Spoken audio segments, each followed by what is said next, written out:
ਸਾਹਿਬ ਜੀ।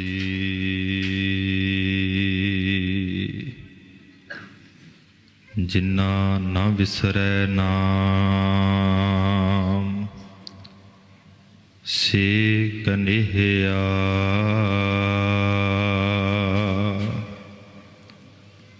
ਭੇਦ ਨਾ ਜਾਣਹੁ ਮੂਲ ਸਾਈਂ ਜਿਹਿਆ।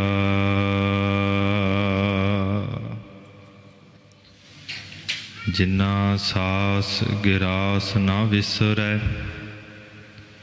ਹਰ ਨਾਮਾ ਮਨ ਮੰਤ।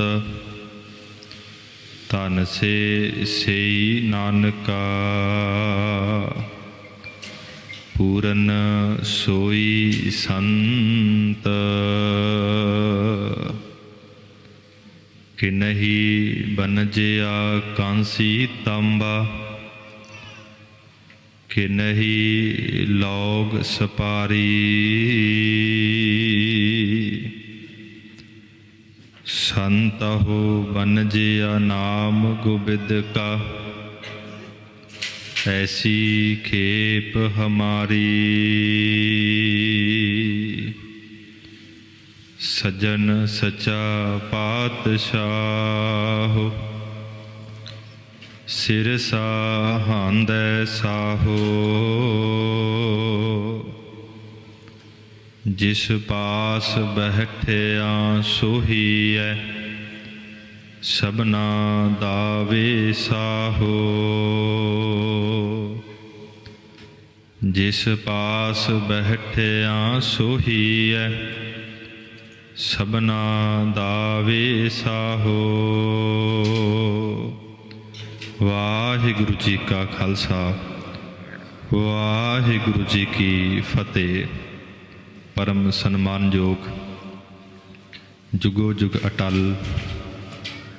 चवर छतर तख्त दे मालक गरीब नवाज अंतरजामी धन धन श्री गुरु ग्रंथ साहिब सच्चे पातशाह महाराज जियां दी अपार कृपा हो रही है। महाराज जी दे दरों घरों वरसाए हुए महापुरख श्रीमान संत ज्ञानी गुरबचन सिंह जी खालसा पिंडरां वाले महापुरखों की सालाना याद नूं समूह संगतां दे सहयोग दे नाल प्रबंधक वीर बड़ी शरधा प्रेम भावना दे सहित मना रहे हैं। उस महापुरख का जीवन साध संगत जी पारस दे वांग झलका मारदा है, चंदन दे वांग है। जिवें चंदन दे कोल आन के सप नूं ठंड मिलती है, तिवें उस महापुरख का जीवन सी। जे कोई नास्तिक उन्हां महापुरखां की संगत करदा, उन्हां महापुरखां की कथा विचार सुनदा ते साध संगत जी गुरमुख बन जांदा। महापुरखां की जन्म भूमि नगर अखाड़ा है। 7 साल की उम्र के अंदर उस महान महापुरख ने अपनी सत्कारयोग ताया जी के पासों गुरबाणी की संथ्या संपूर्ण की। फिर अपनी भूआ जी के पास रह करके नगर किशनपुरे कलां विखे साध संगत जी बहुते ग्रंथ जिहड़े सन होर मतां दे पढ़े। 14 साल की उम्र के अंदर पिंडर कलां विखे श्रीमान संत बाबा सुंदर सिंह जी के दर्शनां नूं जांदे ने। नाल इन्हां दे भूआ जी हन। जा करके महापुरखां नूं फतेह बुलाई ते नाल महापुरखां नूं बेनती की बाबा सुंदर सिंह जी उन्हां नूं कि महापुरखो कृपा करो मैनूं जथे विच भर्ती करो। संत बाबा सुंदर सिंह जी कहन लगे पचंगिया असी अनदाड़ी इनू जथे विच भर्ती नहीं करते। ते नाल साध संगत जी जिहड़ी अकाल कुटिया पिंडर कलां विखे वो बन रही है। नाल 9 कमरे होर बन रहे ने। इनू बनाने वाला मिस्त्री है भाई मगर सिंह।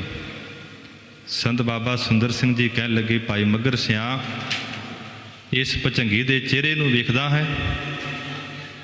भाई मगर सिंह कहन लगे महापुरखो ਇਹ ਵੱਡੀਆਂ ਰਮਜ਼ਾਂ ਨੂੰ ਮੈਂ ਨਹੀਂ ਸਮਝ ਸਕਦਾ। ਬਾਬਾ ਸੁੰਦਰ ਸਿੰਘ ਜੀ ਉਹਨਾਂ ਨੇ ਬਚਨ ਉਚਾਰੇ ਕਿ ਲੋਕ ਮੰਡਲੀਆਂ ਫਿਰਦੇ ਨੇ, ਮੰਡਲੀਆਂ, ਇਹ ਮਹਾਂਪੁਰਖ ਮੰਡਲ ਫਿਰਿਆ ਕਰੇਗਾ, ਮੰਡਲ। ਭਾਵ ਗੁਰਸਿੱਖੀ ਦਾ ਬਹੁਤ ਵੱਡਾ ਪ੍ਰਚਾਰ ਜਥੇ ਦੇ ਸਮੇਤ ਕਰਿਆ ਕਰੇਗਾ। ਹੁਣ ਕਹਿੰਦੇ ਇੱਥੋਂ ਮਹਾਂਪੁਰਖ ਅਜੇ ਛੋਟੀ ਉਮਰ ਅੰਦਰ ਹਨ, ਚਲੇ ਜਾਂਦੇ ਹਨ। ਫਿਰ ਕਹਿੰਦੇ ਆਪਣੇ ਭੂਆ ਜੀ ਦੇ ਨਗਰ ਤੋਂ ਵਾਪਸ ਆਪਣੇ ਨਗਰ ਦੇ ਵਿੱਚ ਆਉਂਦੇ ਨੇ ਅਖਾੜੇ ਅੰਦਰ। ਪਿਤਾ ਸਤਿਕਾਰਯੋਗ ਬਾਬਾ ਰੂੜ ਸਿੰਘ ਜੀ, ਸਾਧ ਸੰਗਤ ਜੀ, ਸਮੁੱਚੇ ਹੀ ਵੰਸ਼ ਤੇ ਸਮੁੱਚੇ ਹੀ ਪਰਿਵਾਰ ਤੇ ਕਲਗੀਧਰ ਪਿਤਾ ਮਹਾਰਾਜ ਜੀ ਦੀ ਬਹੁਤ ਵੱਡੀ ਬਖਸ਼ਿਸ਼ ਸੀ। ਸਾਰਾ ਪਰਿਵਾਰ ਨਿਤਨੇਮੀ ਬਾਬਾ ਰੂੜ ਸਿੰਘ ਜੀ, ਫਿਰ ਸਾਧ ਸੰਗਤ ਜੀ ਮਹਾਂਪੁਰਖਾਂ ਨੇ ਨਨਕਾਣਾ ਸਾਹਿਬ ਦੀ ਧਰਤੀ ਦੇ ਦਰਸ਼ਨ ਕੀਤੇ, ਅੰਮ੍ਰਿਤਸਰ ਸਾਹਿਬ ਦੀ ਧਰਤੀ ਦੇ ਦਰਸ਼ਨ ਕੀਤੇ, ਨਾਮ ਜਪਿਆ। ਫਿਰ ਕਹਿੰਦੇ 1921 ਈਸਵੀ ਵਾਲੇ ਦਿਨ ਪਿੰਡਰ ਕਲਾਂ ਵਿਖੇ ਮਹਾਂਪੁਰਖ ਸੰਤ ਬਾਬਾ ਸੁੰਦਰ ਸਿੰਘ ਜੀ ਖਾਲਸਾ ਜੀ ਦੇ ਪਾਸ ਜਾਂਦੇ ਨੇ। ਮਹਾਂਪੁਰਖੋ ਕਿਰਪਾ ਕਰੋ, ਮੈਨੂੰ ਆਪਣੇ ਜਥੇ ਵਿੱਚ ਰੱਖ ਕੇ ਬ੍ਰਹਮ ਵਿਦਿਆ ਦੀ ਦਾਤ ਬਖਸ਼ੋ। ਕਹਿੰਦੇ ਜਥੇ ਦੇ ਅੰਦਰ 8 ਸਾਲ 6 ਮਹੀਨਿਆਂ ਦੇ ਅੰਦਰ ਗੁਰਮਤਿ ਦੀ ਵਿਦਿਆ ਪੜ੍ਹਦੇ ਨੇ। ਸੰਤ ਬਾਬਾ ਸੁੰਦਰ ਸਿੰਘ ਜੀ ਖਾਲਸਾ ਜੀ 4 ਗੁਰਬਾਣੀ ਦੀਆਂ ਕਥਾ ਕਰਦੇ ਨੇ। ਜਿੱਥੇ ਹੋਰ ਵਿਦਿਆਰਥੀ ਸੁਣਦੇ ਨੇ, ਉੱਥੇ ਗਿਆਨੀ ਗੁਰਬਚਨ ਸਿੰਘ ਜੀ ਖਾਲਸਾ ਜੀ ਵੀ ਸੁਣਦੇ ਨੇ। ਫਿਰ ਸਾਧ ਸੰਗਤ ਜੀ ਇੱਕ ਕਥਾ ਗਿਆਨੀ ਗੁਰਬਚਨ ਸਿੰਘ ਜੀ ਹੁਣਾਂ ਨੇ ਕੀਤੀ। 40 ਦਿਨਾਂ ਅੰਦਰ ਕਥਾ ਦਾ ਭੋਗ ਪਿਆ। 13 ਘੰਟੇ ਰੋਜ਼ਾਨਾ ਦੀ ਕਥਾ ਹੁੰਦੀ ਹੈ। ਸੰਤ ਬਾਬਾ ਸੁੰਦਰ ਸਿੰਘ ਜੀ ਆਪ ਸੁਣਦੇ ਨੇ, ਜਥੇ ਦੇ ਸਿੰਘ ਸੁਣਦੇ ਹਨ। ਫਿਰ ਕਹਿੰਦੇ ਜਥਾ ਬੁੱਪਾ ਰਾਏ ਕਲਾਂ ਵਿਖੇ ਗਿਆ। ਇੱਥੇ ਮਹਾਂਪੁਰਖਾਂ ਨੇ ਅਰਦਾਸ ਕੀਤੀ 40 ਸਿੰਘਾਂ ਦੀ ਕਿ 1.25 ਲੱਖ ਪਾਠ ਜਪਜੀ ਸਾਹਿਬ ਦੇ ਕਰਨੇ ਹਨ। ਉਹਨਾਂ ਦੇ ਵਿੱਚੋਂ ਗਿਆਨੀ ਗੁਰਬਚਨ ਸਿੰਘ ਜੀ ਤੇ ਸੰਤ ਬਾਬਾ ਸੁੰਦਰ ਸਿੰਘ ਜੀ ਖਾਲਸਾ ਜੀ ਜਪਜੀ ਸਾਹਿਬ ਦੀ ਕਥਾ ਆਰੰਭ ਕਰਦੇ ਨੇ। ਰੋਜ਼ਾਨਾ ਦੀ ਇੱਕ ਪੌੜੀ ਦੀ ਕਥਾ ਵਾਰਤਾ ਹੁੰਦੀ ਹੈ। 40 ਦਿਨ ਬਤੀਤ ਹੋਏ ਤੇ 40ਵੇਂ ਦਿਨ ਮਹਾਂਪੁਰਖਾਂ ਨੇ ਸ਼ਲੋਕ ਦੀ ਕਥਾ ਕੀਤੀ। ਤੇ ਜਿਹੜੇ ਸਿੰਘਾਂ ਨੇ ਜਾਪ ਰੱਖੇ ਸਨ ਜਪਜੀ ਸਾਹਿਬ ਦੇ, 1.25 ਲੱਖ ਜਾਪ ਗੁਰੂ ਕੇ ਸਿੱਖਾਂ ਨੇ ਕੀਤਾ। ਉਹਨਾਂ ਦੇ ਵਿੱਚੋਂ ਗਿਆਨੀ ਗੁਰਬਚਨ ਸਿੰਘ ਜੀ ਖਾਲਸਾ ਜੀ ਵੀ ਸਨ। ਸਮਾਪਤੀ ਹੋਈ। ਸੰਤ ਬਾਬਾ ਗੁਲਾਬ ਸਿੰਘ ਜੀ ਘੋਲੀਏ ਵਾਲੇ ਮਹਾਂਪੁਰਖ ਅਤੇ ਰੇਰੂ ਵਾਲੇ ਮਹਾਂਪੁਰਖ ਜਿਹੜੇ ਨੇ, ਹੋਰ ਬਹੁਤ ਮਹਾਨ ਹਸਤੀਆਂ, ਸਿੱਖ ਪੰਥ ਦੀਆਂ ਮਾਇਨਾਜ ਹਸਤੀਆਂ ਮਹਾਂਪੁਰਖ ਸਾਧ ਸੰਗਤ ਜੀ ਬੈਠੇ ਹੋਏ ਨੇ। ਸੰਤ ਬਾਬਾ ਸੁੰਦਰ ਸਿੰਘ ਜੀ ਕਹਿਣ ਲੱਗੇ, ਸਿੰਘੋ, ਤੁਹਾਡੇ ਵਿੱਚੋਂ ਕੋਈ ਮੈਨੂੰ ਸਿੰਘ ਜਪਜੀ ਸਾਹਿਬ ਦਾ ਸਿਧਾਂਤ ਸੁਣਾਵੇ 5 ਮਿੰਟਾਂ ਦੇ ਵਿੱਚ। ਬੜੇ ਸਿੰਘ ਉੱਠੇ, ਪਰ ਸਾਧ ਸੰਗਤ ਜੀ ਕਿਸੇ ਦੇ ਪਾਸੋਂ ਸਿਧਾਂਤ ਜਿਹੜਾ ਹੈ ਸੁਣਾਇਆ ਨਹੀਂ ਗਿਆ। ਸੰਤ ਬਾਬਾ ਸੁੰਦਰ ਸਿੰਘ ਜੀ ਨੇ ਕਿਹਾ ਤੇ ਫਿਰ ਕਹਿੰਦੇ ਗਿਆਨੀ ਗੁਰਬਚਨ ਸਿੰਘ ਜੀ ਖਾਲਸਾ ਜੀ ਉੱਠੇ ਨੇ। ਮਹਾਂਪੁਰਖੋ, ਤੁਹਾਡਾ ਜੇ ਹੁਕਮ ਹੋਵੇ ਤੇ ਮੈਂ ਕਾਵ ਰਚਨਾ ਦੇ ਅੰਦਰ ਸੁਣਾ ਸਕਦਾ ਹਾਂ। ਮਹਾਂਪੁਰਖ ਕਹਿੰਦੇ ਭਾਈ ਸੁਣਾ। ਕਹਿੰਦੇ ਉਹਨਾਂ ਮਹਾਂਪੁਰਖਾਂ ਨੇ ਕਾਵ ਰਚਨਾ ਉਚਾਰੀ। 5 ਮਿੰਟਾਂ ਦੇ ਅੰਦਰ ਅੰਦਰ ਜਪਜੀ ਸਾਹਿਬ ਦਾ ਜਿਹੜਾ ਸਿਧਾਂਤ ਸੀ ਉਹ ਸੁਣਾ ਦਿੱਤਾ। ਸੰਤ ਬਾਬਾ ਸੁੰਦਰ ਸਿੰਘ ਜੀ ਖਾਲਸਾ ਜੀ ਬਹੁਤ ਉੱਠੇ। ਸੰਗਤ ਜੀ ਨਾਲ ਬਚਨ ਕੀਤਾ। ਜਿਹੜੇ ਬਚਨ ਅਸੀਂ ਸ਼੍ਰੀਮਾਨ ਸੰਤ ਬਾਬਾ ਬਿਸ਼ਨ ਸਿੰਘ ਜੀ ਮੁਰਾਲੇ ਵਾਲਿਆਂ ਪਾਸੋਂ ਪੜ੍ਹੇ, ਉਹ ਜਿਹੜੇ ਬਚਨ ਜੋ ਸਾਨੂੰ ਖਜ਼ਾਨਾ ਉਹਨਾਂ ਮਹਾਂਪੁਰਖਾਂ ਨੇ ਬਖਸ਼ਿਸ਼ ਕੀਤਾ, ਅੱਜ ਅਸੀਂ ਉਹ ਖਜ਼ਾਨਾ ਗਿਆਨੀ ਗੁਰਬਚਨ ਸਿੰਘ ਜੀ ਖਾਲਸਾ ਦੀ ਝੋਲੀ ਵਿੱਚ ਪਾ ਦਿੱਤਾ ਹੈ। ਅੱਜ ਤੋਂ ਬਾਅਦ ਸਾਰੇ ਸਿੰਘਾਂ ਨੇ ਇਹਨਾਂ ਦੇ ਹੁਕਮ ਦੇ ਵਿੱਚ ਰਹਿਣਾ।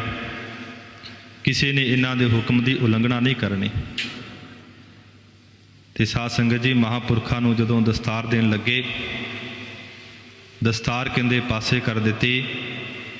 ਤੇ ਸੰਤ ਬਾਬਾ ਸੁੰਦਰ ਸਿੰਘ ਜੀ ਖਾਲਸਾ ਕੀਰਤਨ ਵੀ ਕਰ ਲਿਆ ਕਰਦੇ ਸਨ। ਉਹਨਾਂ ਤੇ ਬਹੁਤ ਵੱਡੀ ਬਖਸ਼ਿਸ਼ ਸੀ।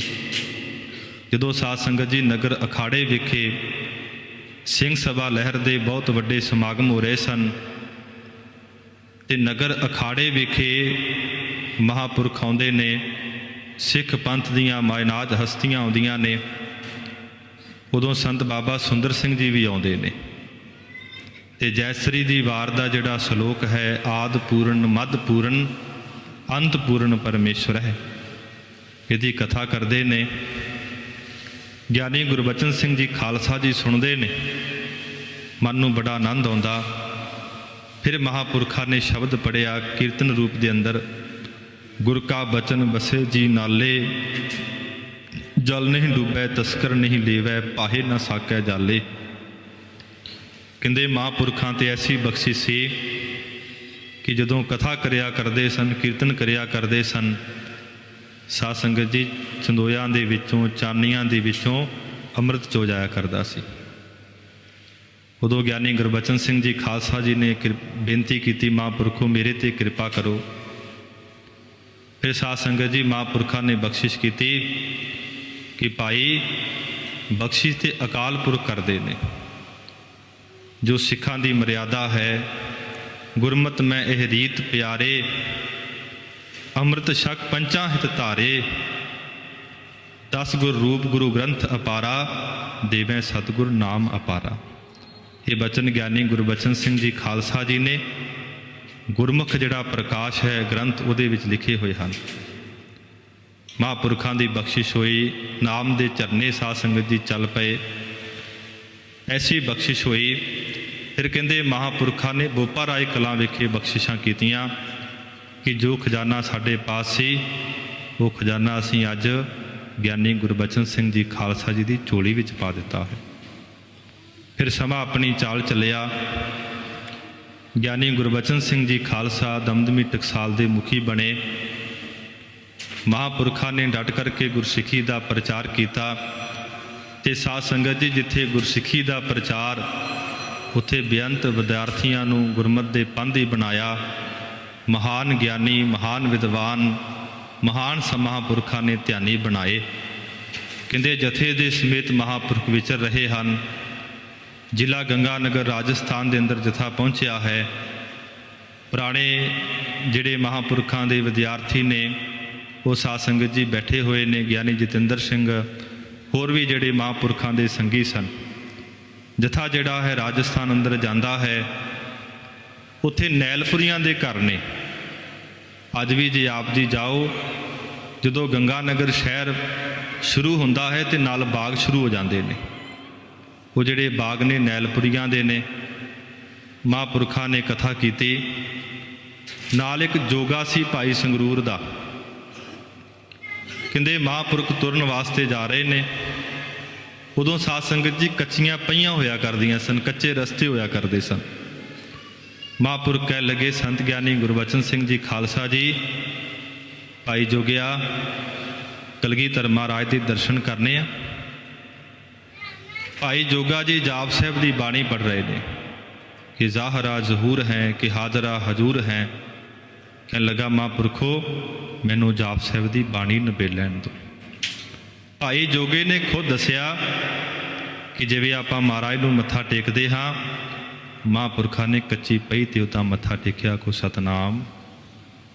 ਕਿੰਨੀ ਉਹਨਾਂ ਤੇ ਕਲਗੀਧਰ ਪਿਤਾ ਮਹਾਰਾਜ ਦੀ ਬਖਸ਼ਿਸ਼ ਸੀ।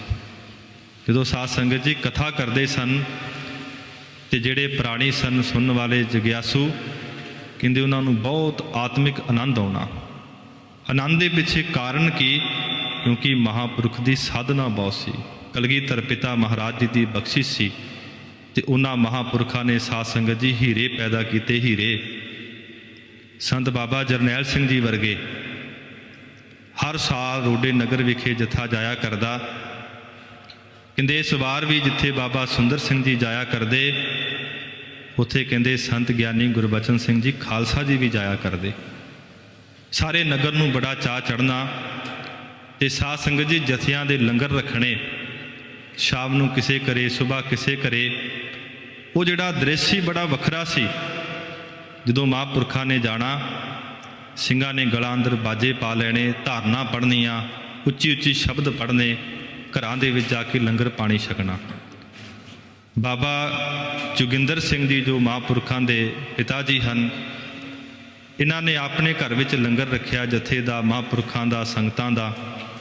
महापुरख आउंदे ने, संगतां आउंदियां ने, जथे दे सिंह आउंदे ने, लंगर पानी छकदे ने।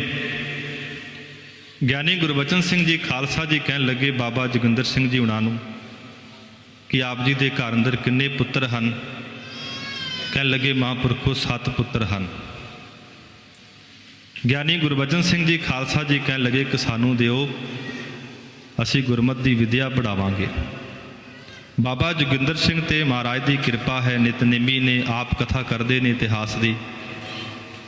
ਸੱਤੇ ਆਪਣੇ ਪੁੱਤਰ ਲੈਣ ਦੇ ਵਿੱਚ ਖੜੇ ਕਰ ਦਿੱਤੇ ਤੇ ਗਿਆਨੀ ਗੁਰਬਚਨ ਸਿੰਘ ਜੀ ਖਾਲਸਾ ਜੀ ਦੀ ਨਿਗਾਹ ਪਈ ਸਭ ਤੋਂ ਛੋਟੇ ਭਾਈ ਜਰਨੈਲ ਸਿੰਘ ਜੀ ਤੇ। ਫਿਰ ਐਸਾ ਵੱਡਾ ਹੀਰਾ ਪੈਦਾ ਕੀਤਾ ਕਿ ਜਿਸ ਮਹਾਂਪੁਰਖ ਨੂੰ ਸਾਰਾ ਸੰਸਾਰ ਜਾਣਦਾ ਹੈ। ਕਹਿੰਦੇ ਸੰਤ ਗਿਆਨੀ ਗੁਰਬਚਨ ਸਿੰਘ ਜੀ ਖਾਲਸਾ ਜੀ ਮਹਾਂਪੁਰਖ ਜਦੋਂ ਸਾਧ ਸੰਗਤ ਜੀ ਰੋਡੇ ਨਗਰ ਵਿਖੇ ਕਥਾ ਕਰ ਰਹੇ ਨਾ, ਤੇ ਮਹਾਂਪੁਰਖਾਂ ਨੇ ਭਾਈ ਗੋਦੜੀਏ ਜੀ ਦੀ ਸਾਖੀ ਸੁਣਾਈ। ਭਾਈ ਜਰਨੈਲ ਸਿੰਘ ਜੀ ਸੰਗਤ ਵਿੱਚ ਬੈਠੇ ਨੇ ਕਿ ਜਿਹੜੇ ਭਾਈ ਗੋਦੜੀਆ ਜੀ ਹਨ ਉਹ 21 ਪਾਠ ਜਪਜੀ ਸਾਹਿਬ ਦੇ ਰੋਜ਼ ਕਰਦੇ ਨੇ, ਕਰਨ ਤੋਂ ਬਾਅਦ ਲੰਗਰ ਪਾਣੀ ਛਕਦੇ ਨੇ। ਭਾਈ ਜਰਨੈਲ ਸਿੰਘ ਆਏ, ਆਪਣੇ ਪਿਤਾ ਬਾਬਾ ਜੋਗਿੰਦਰ ਸਿੰਘ ਜੀ ਨੂੰ ਕਹਿਣ ਲੱਗੇ ਕਿ ਅੱਜ ਮਹਾਂਪੁਰਖਾਂ ਨੇ ਕਥਾ ਕੀਤੀ ਤੇ ਭਾਈ ਗੋਦੜੀਆ ਜੀ ਦੀ ਸਾਖੀ ਸੁਣਾਈ। ਪਿਤਾ ਜੀ ਮੈਂ ਵੀ ਜਪਜੀ ਸਾਹਿਬ ਦੇ 21 ਪਾਠ ਕਰਿਆ ਕਰਨੇ ਹਨ। ਬਾਬਾ ਜੋਗਿੰਦਰ ਸਿੰਘ ਜੀ ਕਹਿਣ ਲੱਗੇ ਆਪਣੇ ਪੁੱਤਰ ਭਾਈ ਜਰਨੈਲ ਸਿੰਘ ਉਹਨਾਂ ਨੂੰ ਕਿ ਪਹਿਲਾਂ ਮਹਾਰਾਜ ਜੀ ਦੀ ਹਜ਼ੂਰੀ ਵਿੱਚ ਜਾ, ਅਰਦਾਸ ਕਰ, ਫਿਰ ਪਾਠ ਸ਼ੁਰੂ ਕਰੀ। ਕਿਰਪਾ ਕਿੱਥੋਂ ਹੋਈ? ਕਿਉਂਕਿ ਮਹਾਂਪੁਰਖ ਸੰਤ ਗਿਆਨੀ ਗੁਰਬਚਨ ਸਿੰਘ ਜੀ ਪਾਰਸ ਹਨ, ਚੰਦਨ ਦੇ ਵਾਂਗ ਹਨ। ਜਿਵੇਂ ਪਾਰਸ ਦਾ ਗੁਣ ਹੁੰਦਾ ਹੈ, ਗੰਦੇ ਲੋਹੇ ਨੂੰ ਸੋਨਾ ਬਣਾ ਦਿੰਦਾ ਹੈ, ਤੇ ਸਾਧ ਸੰਗਤ ਜੀ ਮਹਾਂਪੁਰਖਾਂ ਦੇ ਕੋਲੋਂ ਜਿੱਥੇ ਚੰਦਨ ਦੀ ਮਹਿਕ ਆਉਂਦੀ ਉੱਥੇ ਪਾਰਸ ਆਉਂਦਾ ਹੈ। ਜਿਹੜੇ ਨਾਸਤਿਕ ਨੇ ਉਹ ਵੀ ਘੜੇ ਜਾਂਦੇ ਨੇ। ਤੇ ਕਹਿੰਦੇ ਸੰਤ ਬਾਬਾ ਜਰਨੈਲ ਸਿੰਘ ਤੇ ਐਸੀ ਕਿਰਪਾ ਹੋਈ, 21 ਪਾਠਾਂ ਤੋਂ ਸ਼ੁਰੂ ਹੋਏ 101 ਪਾਠ ਜਪਜੀ ਸਾਹਿਬ ਦਾ, ਸੁਖਮਨੀ ਸਾਹਿਬ ਦਾ ਜਾਪ, ਆਸਾ ਜੀ ਦੀ ਵਾਰ ਦਾ ਜਾਪ। ਇਸ ਤੋਂ ਇਲਾਵਾ ਮਹੀਨੇ ਅੰਦਰ ਸਹਿਜ ਪਾਠ ਦਾ ਭੋਗ। ਫਿਰ ਸਮਾਂ ਆਇਆ, ਉਸ ਮਹਾਂਪੁਰਖ ਨੇ ਵੀ ਡਟ ਕੇ ਗੁਰਸਿੱਖੀ ਦਾ ਪ੍ਰਚਾਰ ਕੀਤਾ। ਜਿਹੜੇ ਕਹਿੰਦੇ ਸੀ ਬਾਬਾ ਜਰਨੈਲ ਸਿੰਘ ਨੂੰ ਅਸੀਂ 2 ਘੰਟਿਆਂ ਵਿੱਚ ਫੜ ਲਵਾਂਗੇ, ਉਹਨਾਂ ਨੂੰ 6 ਦਿਨ ਲੱਗ ਗਏ। ਆਰਮੀ ਦੇ ਜਿਹੜੇ ਸਾਧ ਸੰਗਤ ਜੀ ਦੰਦ ਖੱਟੇ ਕਰ ਦਿੱਤੇ। ਤੇ ਸੰਤ ਬਾਬਾ ਮਹਾਂਪੁਰਖ ਬਾਬਾ ਜਰਨੈਲ ਸਿੰਘ ਦੀਆਂ ਸਪੀਚਾਂ ਪੜ੍ਹਿਓ। ਮਹਾਂਪੁਰਖ ਕਹਿੰਦੇ ਸੈਂਟਰ ਸਰਕਾਰ ਕਹਿੰਦੀ ਕਿ ਅਸੀਂ ਸੰਤਾਂ ਨੂੰ ਖਤਮ ਕਰਨਾ ਹੈ, ਜਰਨੈਲ ਸਿੰਘ ਨੂੰ ਜਿੰਨਾ ਚਿਰ ਮੇਰੇ ਅੰਦਰ ਵਿਸ਼ਵਾਸ ਨੇ, ਮੈਨੂੰ ਮੇਰੇ ਗੁਰੂ ਗ੍ਰੰਥ ਸਾਹਿਬ 'ਤੇ ਵਿਸ਼ਵਾਸ ਹੈ, ਮੈਂ ਇਹਨਾਂ ਦੇ ਟਰੱਕਾਂ ਦੇ ਟਰੱਕ ਭਰ ਕੇ ਵਾਪਸ ਤੋਰਾਂਗਾ। ਉਸ ਮਹਾਂਪੁਰਖ ਨੇ ਤੋਰੇ, ਕਿਉਂਕਿ ਕਿਰਪਾ ਸੰਤ ਗਿਆਨੀ ਗੁਰਬਚਨ ਸਿੰਘ ਜੀ ਖਾਲਸਾ ਜੀ ਨੇ ਪਾਰਸ਼ ਦੀ ਪਰਖ ਕੀਤੀ। ਰਹੋ ਵਿਚਾਰ, ਉਹਨਾਂ ਮਹਾਂਪੁਰਖਾਂ ਨੇ ਜਿੱਥੇ ਸਾਧ ਸੰਗਤ ਜੀ ਬੇਅੰਤ ਵਿਦਿਆਰਥੀ ਪੈਦਾ ਕੀਤੇ, ਉਹਨਾਂ ਦੇ ਵਿੱਚੋਂ ਸੰਤ ਗਿਆਨੀ ਸੁਰਜੀਤ ਸਿੰਘ ਜੀ ਸੋਧੀ ਜੀ ਦਦਾਈਕਿਆਂ ਵਾਲੇ ਮਹਾਂਪੁਰਖ ਜੋ ਦਾਸ ਦੀ ਵਿਦਿਆ ਦਾਤੇ ਹਨ, ਇਸ ਵਕਤ ਅਮਰੀਕਾ ਦੀ ਧਰਤੀ 'ਤੇ ਹਨ। ਹੋਰ ਵੀ ਬੜੇ ਸੰਤ ਬਾਬਾ ਬਲਦੇਵ ਸਿੰਘ ਜੀ ਜੋਗੇਵਾਲ ਵਾਲੇ ਮਹਾਂਪੁਰਖ ਅਤੇ ਸੰਤ ਬਾਬਾ ਹਰਨਾਮ ਸਿੰਘ ਜੀ ਪਾਤਸ਼ਾਹ ਜੀ। ਉਹਨਾਂ ਦਾ ਨਾਮ ਪਾਤਸ਼ਾਹ ਕਿਉਂ ਪਿਆ? ਜਿਸ ਵਕਤ ਸੰਤ ਗਿਆਨੀ ਗੁਰਬਚਨ ਸਿੰਘ ਜੀ ਖਾਲਸਾ ਜੀ ਪਿੰਡਰ ਕਲਾਂ ਵਿਖੇ ਰਹਿ ਰਹੇ ਨੇ, ਤੇ ਕਹਿੰਦੇ ਬਾਬਾ ਹਰਨਾਮ ਸਿੰਘ ਜੀ ਲੰਗਰਾਂ ਦੇ ਵਿੱਚ ਡਿਊਟੀ ਨਿਭਾਉਂਦੇ ਨੇ। ਪਿੰਡਰ ਕਲਾਂ ਅੰਦਰੋਂ ਇਹ ਕੋਈ ਪ੍ਰੇਮੀ ਆਇਆ ਤੇ ਲੰਗਰਾਂ ਦੇ ਵਿੱਚ ਗਿਆ। ਬਾਬਾ ਹਰਨਾਮ ਸਿੰਘ ਨੂੰ ਕਹਿਣ ਲੱਗਾ ਮੇਰੀ ਧੀ ਦਾ ਵਿਆਹ ਹੈ, ਮੈਂ ਬੜੇ ਯਤਨ ਕੀਤੇ ਪਰ ਕਿਤੋਂ ਪੈਸੇ ਦਾ ਹੱਲ ਨਹੀਂ ਹੋ ਰਿਹਾ, ਆਪ ਜੀ ਮੇਰੀ ਮਦਦ ਕਰੋ। ਕਹਿੰਦੇ ਉੱਥੇ 1 ਜਾਂ 2 ਗੱਟੇ ਕਣਕ ਦੇ ਜਾਂ ਆਟੇ ਦੇ ਪਏ ਸਨ। ਬਾਬਾ ਹਰਨਾਮ ਸਿੰਘ ਜੀ ਉਹਨਾਂ ਨੇ ਉਹ ਦੇ ਦਿੱਤੇ। ਜਥੇ ਦੇ ਸਿੰਘਾਂ ਨੇ ਜਾ ਕੇ ਗਿਆਨੀ ਗੁਰਬਚਨ ਸਿੰਘ ਜੀ ਖਾਲਸਾ ਜੀ ਨੂੰ ਬੇਨਤੀ ਕੀਤੀ, ਮਹਾਂਪੁਰਖੋ ਲੰਗਰ ਦੇ ਵਿੱਚ ਆਟਾ ਨਹੀਂ ਹੈ, ਜਿਹੜਾ ਆਟਾ ਸੀ ਉਹ ਬਾਬਾ ਹਰਨਾਮ ਸਿੰਘ ਜੀ ਉਹਨਾਂ ਨੇ ਕਿਸੇ ਨੂੰ ਦੇ ਦਿੱਤਾ ਹੈ। ਕਹਿੰਦੇ ਮਹਾਂਪੁਰਖਾਂ ਨੇ ਬਾਬਾ ਹਰਨਾਮ ਸਿੰਘ ਜੀ ਨੂੰ ਬੁਲਾਇਆ, ਸਾਰੀ ਵਾਰਤਾ ਪੁੱਛੀ ਤੇ ਬਾਬਾ ਹਰਨਾਮ ਸਿੰਘ ਜੀ ਕਹਿਣ ਲੱਗੇ ਮਹਾਂਪੁਰਖੋ ਇਹ ਪਾਤਸ਼ਾਹ ਦਾ ਦਰ ਹੈ, इत्थों कोई खाली मुड़े ये महाराज शोभदा नहीं। उत्थों फिर कहते संत ਗਿਆਨੀ गुरबचन सिंह जी खालसा जी ने संत बाबा हरनाम सिंह जी ਨੂੰ ਜਿਹੜਾ ਪਾਤਸ਼ਾਹ ਹੈ ਇਹ ਲਬਕ ਲਾਇਆ। ਫਿਰ ਉਹਨਾਂ ਮਹਾਂਪੁਰਖਾਂ ਨੇ ਸੰਤ ਬਾਬਾ ਹਰਨਾਮ ਸਿੰਘ ਪਾਤਸ਼ਾਹ ਜੀ ਨੇ ਸਾਧ ਸੰਗਤ ਜੀ ਨਗਰ ਮਨਾਵਾ ਵਿਖੇ ਬਹੁਤ ਲੰਮਾ ਸਮਾਂ ਰਹੇ। ਉੱਥੋਂ ਦੇ ਗਿਆਨੀ ਗੁਰਦੇਵ ਸਿੰਘ ਜੀ ਮਨਾਵਾ ਹੋਏ, ਉਹਨਾਂ ਦਾ ਪਰਿਵਾਰ ਬੈਠਾ ਹੈ, ਮਹਾਂਪੁਰਖਾਂ ਦਾ ਪਰਿਵਾਰ ਬੈਠਾ ਹੈ, ਵੱਡੇ ਮਹਾਂਪੁਰਖਾਂ ਦਾ ਦੋਨਾਂ ਹੀ ਪਰਿਵਾਰਾਂ 'ਤੇ ਬਖਸ਼ਿਸ਼ਾਂ ਹਨ। ਫਿਰ ਕਹਿੰਦੇ ਬਾਬਾ ਹਰਨਾਮ ਸਿੰਘ ਜੀ ਪਾਤਸ਼ਾਹ ਜੋਗੇਵਾਲ ਆ ਗਏ। ਇੱਥੇ ਰਹਿ ਕੇ ਉਹਨਾਂ ਨੇ ਬੇਅੰਤ ਗੁਰੂ ਕੇ ਸਿੱਖਾਂ ਨੂੰ ਗੁਰਬਾਣੀ ਦੀ ਸੰਥਿਆ ਕਰਵਾਈ। ਹੁਣ ਉਸ ਸਥਾਨ ਦੇ ਸੇਵਾਦਾਰ ਨੇ ਬਾਬਾ ਬਲਦੇਵ ਸਿੰਘ ਜੀ ਜੋਗੇਵਾਲ ਵਾਲੇ ਮਹਾਂਪੁਰਖ। ਬੇਅੰਤ ਉਹਨਾਂ ਮਹਾਂਪੁਰਖਾਂ ਨੇ ਵਿਦਿਆਰਥੀ ਪੈਦਾ ਕੀਤੇ, ਜਿੰਨੇ ਵੀ ਸਾਧ ਸੰਗਤ ਜੀ ਪੈਦਾ ਕੀਤੇ ਉਹ ਸਾਰੇ ਬ੍ਰਹਮ ਗਿਆਨੀ, ਕਿਉਂਕਿ ਮਹਾਂਪੁਰਖ ਦੀ ਆਪ ਦੀ ਕਮਾਈ ਹੈ। ਗੁਰਬਾਣੀ ਅੰਦਰ ਮਹਾਰਾਜ ਜ਼ਿਕਰ ਕਰਦੇ ਨੇ ਕਿ ਉਹਨਾਂ ਦੀ ਅਵਸਥਾ ਕਿਵੇਂ ਬਣਦੀ ਹੈ। ਮਨ ਸਾਚਾ ਮੁਖ ਸਾਚਾ ਸੋਏ, ਅਵਰ ਨਾ ਪੇਖੈ ਏਕਸ ਬਿਨ ਕੋਏ, ਨਾਨਕ ਇਹ ਲੱਛਣ ਬ੍ਰਹਮ ਗਿਆਨੀ ਹੋਏ। ਫਿਰ ਪਟਨਾ ਸਾਹਿਬ ਦੀ ਧਰਤੀ ਤੇ ਸੰਤ ਗਿਆਨੀ ਕਰਤਾਰ ਸਿੰਘ ਜੀ ਉਹਨਾਂ ਤੇ ਬਖਸ਼ਿਸ਼ ਕਰਦੇ ਨੇ ਕਿ ਅੱਜ ਤੋਂ ਬਾਅਦ ਦਮਦਮੀ ਟਕਸਾਲ ਦੇ ਮੁਖੀ ਇਹ ਹੋਣਗੇ। ਉਸ ਤੋਂ ਬਾਅਦ ਸਾਧ ਸੰਗਤ ਜੀ ਭਾਈ ਮੇਵਾ ਸਿੰਘ ਹੁਣੀ, ਭਾਈ ਗੁਰਬਚਨ ਸਿੰਘ ਜੀ ਹੁਣੀ ਨੰਗਲੀ ਵਾਲਿਆਂ ਨੇ ਬੇਨਤੀ ਕੀਤੀ, ਮਹਾਂਪੁਰਖੋ ਆਪ ਜੀ ਕਿਰਪਾ ਕਰੋ, ਨਗਰ ਅੰਦਰ ਆਓ, ਕਥਾ ਦੇ ਪ੍ਰਵਾਹ ਚਲਾਓ। ਫਿਰ ਕਹਿੰਦੇ ਮਹਾਂਪੁਰਖ ਹਾੜ ਦਾ ਮਹੀਨਾ ਹੈ, ਨਗਲੀ ਅੰਦਰ ਪਹੁੰਚਦੇ ਨੇ, ਕਥਾ ਦੇ ਪ੍ਰਵਾਹ ਚਲਾਉਂਦੇ ਨੇ। ਮਹਿਤੇ ਨਗਰ ਦੇ ਭਾਈ ਦਲੀਪ ਸਿੰਘ ਜੀ ਸ਼ਾਹ, ਇਹਨਾਂ ਦੇ ਪੁੱਤਰ ਭਾਈ ਸੰਤ ਸਿੰਘ ਜੀ ਸ਼ਾਹ ਅਤੇ ਸੰਗਤਾਂ ਨੇ ਬੇਨਤੀ ਕੀਤੀ ਆਪ ਜੀ ਮਹਿਤੇ ਨਗਰ ਅੰਦਰ ਆਓ, ਕਥਾ ਦੇ ਪ੍ਰਵਾਹ ਚਲਾਓ। 10 ਹਾੜ ਨੂੰ ਮਹਾਂਪੁਰਖ ਕਹਿੰਦੇ ਸਾਧ ਸੰਗਤ ਜੀ ਮਹਿਤੇ ਨਗਰ ਅੰਦਰ ਆ ਜਾਂਦੇ ਨੇ। ਅੰਮ੍ਰਿਤ ਵੇਲੇ ਦੀ ਕਥਾ ਤੇ ਕਹਿੰਦੇ ਦੁਪਹਿਰ ਦੀ ਦਸਮ ਗ੍ਰੰਥ ਦੀ ਕਥਾ ਤੇ ਸ਼ਾਮ ਨੂੰ ਗੁਰ ਇਤਿਹਾਸ ਦੀ ਕਥਾ। ਉਹਨਾਂ ਮਹਾਂਪੁਰਖਾਂ ਤੇ ਕਿੱਡੀ ਵੱਡੀ ਬਖਸ਼ਿਸ਼, ਉਹਨਾਂ ਨੇ 27 ਕਥਾ ਕੀਤੀਆਂ ਤੇ ਜਿਹੜੀ 27ਵੀਂ ਕਥਾ ਸੀ ਉਹ 1187 ਅੰਗ ਤੇ ਪਹੁੰਚ ਚੁੱਕੀ ਸੀ। ਮਹਾਂਪੁਰਖਾਂ ਦਾ ਸਰੀਰ ਢਿੱਲਾ ਹੁੰਦਾ ਹੈ। ਭਾਈ ਗੁਰਮੁਖ ਸਿੰਘ ਉੜੀਸਾ ਵਾਲੇ ਜਿਹੜੇ ਸਾਧ ਸੰਗਤ ਜੀ ਇੱਕ ਹਿੰਦੂ ਪਰਿਵਾਰ ਦੇ ਵਿੱਚੋਂ ਸਨ, ਉਹਨਾਂ ਨੇ ਮਹਾਂਪੁਰਖਾਂ ਦੀ ਸੰਗਤ ਕੀਤੀ ਤੇ ਕਹਿੰਦੇ ਗੁਰਮੁਖ ਬਣ ਗਏ। ਮਹਾਂਪੁਰਖਾਂ ਦੀ ਮੁੱਠੀ ਚਾਪੀ, ਮਹਾਂਪੁਰਖਾਂ ਦੀ ਸੇਵਾ ਦੇ ਵਿੱਚ ਰਹਿਣਾ, ਸਮਾਂ ਮਿਲਣਾ ਤੇ ਪੱਖਾ ਵੀ ਚੱਲਣਾ। ਇੱਕ ਦਿਨ ਵੱਡੇ ਮਹਾਂਪੁਰਖ ਬੜੇ ਖੁਸ਼ ਹੋਏ, ਗੁਰਮੁਖ ਸਿਆਂ ਕੁਝ ਦਾਤ ਮੰਗ। ਕਹਿਣ ਲੱਗਾ ਮਹਾਂਪੁਰਖੋ ਮੈਨੂੰ ਕੁਝ ਨਹੀਂ ਚਾਹੀਦਾ, ਬਸ ਜਦੋਂ ਆਪ ਜੀ ਸੰਸਾਰ ਤੋਂ ਜਾਓ ਮੈਨੂੰ ਨਾਲ ਲੈ ਜਾਓ। ਇਹ ਬਖਸ਼ਿਸ਼ ਕੀਤੀ ਮਹਾਂਪੁਰਖਾਂ ਨੇ, ਕਿਉਂਕਿ ਪੂਰੇ ਸਨ ਤੇ ਸਾਧ ਸੰਗਤ ਜੀ ਸਮਾਂ ਨੇੜੇ ਆਇਆ ਤੇ ਕਹਿੰਦੇ ਜਦੋਂ ਮਹਾਂਪੁਰਖ ਢਿੱਲੇ ਹੁੰਦੇ ਨੇ ਨਾ, ਉਦੋਂ ਵੀ ਕਥਾ ਕਰਦੇ ਨੇ। ਨਿਤਨੇਮ ਵਿੱਚ ਨਾਗਾ ਨਹੀਂ ਪਾਉਂਦੇ। ਸੁਬਾਹ ਦੀ ਕਥਾ, ਦੁਪਹਿਰ ਦੀ ਕਥਾ, ਸ਼ਾਮ ਦੀ ਕਥਾ ਗੁਰ ਇਤਿਹਾਸ, ਸੂਰਜ ਪ੍ਰਕਾਸ਼ ਦੀ, ਕਲਗੀਧਰ ਪਿਤਾ ਮਹਾਰਾਜ ਜੀ ਦੇ ਵਿਆਹ ਦੀ ਕਥਾ ਸਾਧ ਸੰਗਤ ਜੀ ਚੱਲ ਰਹੀ ਸੀ। ਗਿਆਨੀ ਕਰਤਾਰ ਸਿੰਘ ਜੀ ਹੁਣੀ ਪਾਠ ਕਰਾ ਰਹੇ ਸੀ। ਉਹਨਾਂ ਨੇ ਬੇਨਤੀ ਕੀਤੀ ਮਹਾਂਪੁਰਖੋ ਘੰਟਾ ਹੋ ਗਿਆ। ਗਿਆਨੀ ਜੀ ਉਹਨਾਂ ਨੇ ਤਾਂ ਬੇਨਤੀ ਕੀਤੀ ਸੀ ਕਿ ਮਹਾਂਪੁਰਖਾਂ ਦੀ ਸਿਹਤ ਢਿੱਲੀ ਹੈ, ਪਰ ਕਹਿੰਦੇ ਮਹਾਂਪੁਰਖ ਮੌਜ ਵਿੱਚ ਲੱਗੇ ਨੇ। ਕਹਿੰਦੇ ਅੱਜ ਰਾਤ ਨੂੰ ਆਪਣੇ 5 ਭੌਤਿਕ ਸਰੀਰ ਨੂੰ ਛੱਡ ਦਿੰਦੇ ਨੇ। ਜਿਵੇਂ ਕਹਿੰਦੇ ਬਹੁਤ ਵੱਡਾ ਭੁਚਾਲ ਆ ਜਾਵੇ ਨਾ, ਉਹ ਭੁਚਾਲ ਗਿਆਨੀ ਕਰਤਾਰ ਸਿੰਘ ਜੀ, ਬਾਬਾ ਠਾਕੁਰ ਸਿੰਘ ਜੀ ਕਹਿੰਦੇ ਜਦੋਂ ਰਾਤ ਦੇ 11 ਵਜੇ ਤੇ ਕਹਿੰਦੇ ਜਿਹੜਾ ਭਾਈ ਗੁਰਮੁਖ ਸਿੰਘ ਉੜੀਸਾ ਸੀ ਨਾ, ਇਹ ਬੰਬੀ ਤੇ ਪਿਆ ਹੋਇਆ ਸੀ। ਇਹਨੂੰ ਆਵਾਜ਼ ਆਈ ਭਾਈ ਗੁਰਮੁਖ ਸਿੰਘ ਜੀ ਚਲੀਏ, ਦੌੜਿਆ ਆਇਆ ਹੈ। ਸਿੰਘਾਂ ਨੂੰ ਪੁੱਛਿਆ, ਕਹਿਣ ਲੱਗੇ ਮਹਾਂਪੁਰਖ ਤੇ ਆਰਾਮ ਕਰਦੇ ਨੇ, ਪਰ ਜਦੋਂ ਅੱਗੇ ਜਾਂਦੇ ਨੇ ਮਹਾਂਪੁਰਖ ਭਾਣਾ ਵਰਤਾ ਦਿੰਦੇ ਨੇ। ਫਿਰ ਸਾਧ ਸੰਗਤ ਜੀ ਬਹੁਤ ਵੱਡਾ ਇਕੱਠ ਹੋਇਆ। ਤਖਤਾਂ ਦੇ ਸਿੰਘ ਸਾਹਿਬਾਨ, ਸ਼੍ਰੋਮਣੀ ਕਮੇਟੀ ਦੇ ਪ੍ਰਧਾਨ ਅਤੇ ਸਿੱਖ ਪੰਥ ਦੀਆਂ ਜਿਹੜੀਆਂ ਜਥੇਬੰਦੀਆਂ ਦੇ ਮੁਖੀ ਸਾਹਿਬਾਨ ਚੌਂਕ ਮਹਿਤਾ ਵਿਖੇ ਪਹੁੰਚਦੇ ਨੇ। ਫਿਰ ਮਹਾਂਪੁਰਖਾਂ ਦੇ ਸਰੀਰ ਨੂੰ ਟਰੱਕ ਦੇ ਵਿੱਚ ਰੱਖ ਕੇ ਤੁਰਕੀ ਗੁਰਬਾਣੀ ਦਾ ਕੀਰਤਨ ਪਾਠ ਹੋ ਰਿਹਾ ਹੈ। ਭਾਈ ਗੁਰਮੁਖ ਉੜੀਸਾ ਨਾਲ ਨੇ। ਕਹਿੰਦੇ ਪਹਿਲਾਂ ਦਰਬਾਰ ਸਾਹਿਬ, ਫਿਰ ਕਹਿੰਦੇ ਪਿੰਡਰ ਕਲਾਂ ਵਿਖੇ ਪਹੁੰਚਦੇ ਨੇ। ਵਿਚਾਰ ਲੰਬੇਰੀ ਹੈ, ਮੈਂ ਟੂਕ ਮਾਤਰ ਬੇਨਤੀ ਕਰਾਂ। ਕਹਿੰਦੇ ਪਿੰਡਰ ਕਲਾਂ ਵਿਖੇ ਰਾਤ ਨੂੰ 10 ਵਜੇ ਪਹੁੰਚਦੇ ਨੇ। ਬਹੁਤ ਵੱਡਾ ਇਕੱਠ ਹੈ। ਫਿਰ ਕਹਿੰਦੇ ਰਾਤ ਨੂੰ ਸਾਰੇ ਸਿੰਘ ਆਰਾਮ ਕਰਦੇ ਨੇ। भाई गुरमुख सिंह उड़ीसा आराम नहीं करते, महापुरखों के शरीर के कोल बैठे ने, नाम जपी जा रहे ने। फिर कहते अगला दिन चढ़ता है, फिर महापुरखों के परिवार को लैण वास्ते यूपी तो 2 सिंह गए हुए हैं। बहुत वड्डा काफला जिहड़ा है पिंडर कलां तो तुरदा है, क्योंकि महापुरखों ने कहा सी कि साडे शरीर का जिहड़ा संस्कार है वो पतालपुरी विखे करना है। ज्ञानी प्रीतम सिंह जी महापुरखों के विद्यार्थी ने, उन्होंने भी जिक्र किया है। मुकदी गल है साध संगत जी, पतालपुरी विखे बहुत वड्डा इकट्ठ हुंदा है।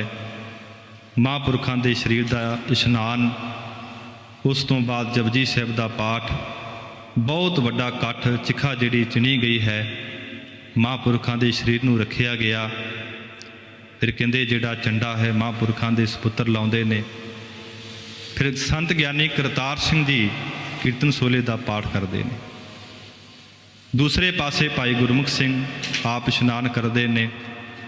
तो ज्ञानी प्रीतम सिंह जी उन्होंने ये भी जिक्र किया है कि उन्होंने जपजी साहिब का पाठ किया, कीर्तन सोले का जाप किया। चिखा जिहड़ी बहुत तेज जिहड़ी साध संगत जी अग हो चुकी है। 5 परिक्रमा कीतियां, जिहड़ियां लकड़ां सन निक्कियां मोटियां वो भी उपर सुट्टियां। फिर कहते भाई गुरमुख सिंह उड़ीसा ने अरदास की। सारे सिंह सोचते सी कि महापुरखों नाल प्रेम सी, शायद अरदास कर रहे ने।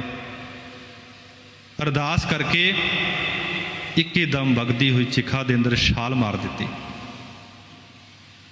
जो छाल मारी, कुछ सिंघां ने यतन किए। फिर कहते संत ज्ञानी करतार सिंह उन्होंने जकारा छड़ दिता कि सिंघो इन्हां दी प्रीति सी महापुरख नाल। अज भाई गुरमुख सिंह उड़ीसा भी सचखंड पहुँच गए ने महापुरखों नाल। इस तरह साध संगत सारा जिहड़ा दृश्य महापुरखों का सचखंड गमन का होया। फिर कहते जिहड़े महापुरख होंदे ने वो अपने नाल तार दिंदे ने। भाई गुरदास जिक्र करते हैं, आप तरे तारे नसिरठा। वो कल्ले आप नहीं, सृष्टि के जीवां का भला करते हैं। ऐसी प्रेम उन्हां महापुरखों के नाल सी भाई गुरमुख सिंह उड़ीसा का। ते सच्चे पातशाह कहते महापवित्र साधका संग, जिस भेटत लागै हर रंग। सारियां तो श्रोमणी कहते महापुरखों की संगत है, जिन्हां की संगत विचों नाम का रंग चढ़ता है। सनातन मत के विद्वान हुए ने पंडित अनाथ जी, उन्होंने जिक्र किया है, पारस मैं अर संत मैं बड़ो अंतरो जान, वह पारस कंचन करे वह करे आप समान। कहते जिहड़ा पारस है अपने वर्गा नहीं कर सकता, महापुरख कहते अपने वर्गा ही कर लेंदे ने। एक विद्वान दे बड़े सुंदर बोल हैं, मैं ही बेनतियां करके समाप्ति करनी, समा हो चुका है। वो महापुरखों की वडियाई करदियां लिखते हैं, कैसे निर्दविंद पए समझने की बात है, देह नेह नीरह नहीं लक्ष्मी को ही रह नहीं, मन काहूँ फेरह नहीं पाहन समगात है। ऐसो जब ज्ञान होत तबै कछ ध्यान होत, ब्रह्म के समान होत ब्रह्म में समात है।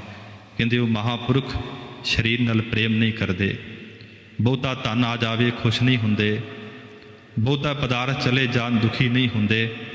ऐसे जिहड़े महापुरख ने ब्रह्म के अंदर लीन हो जाते हैं।